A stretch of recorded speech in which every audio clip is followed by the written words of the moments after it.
A FMM, Tigres e Cetran com a camisa do Corinthians. Olha lá a sorte. 20 minutos, primeiro tempo. Ricardinho Artilheiro abriu o placar. Cetran, Corinthians 1-0.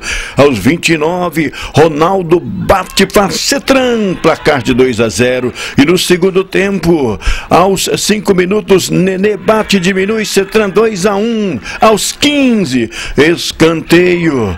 Segurando o pau, Sérgio Bravin subiu lá em cima e testou para Floriano e empata o jogo 2-2 de testa do Sérgio, 2-2. Deixa eu saber aqui do Lelo. Lelo, um jogo truncado, né, Lelo? O jogo foi difícil, porque o time deles também não é bobo, né? O time deles sabe jogar. Mas nós tivemos chance de matar o jogo aí, né? Faltou fazer, né?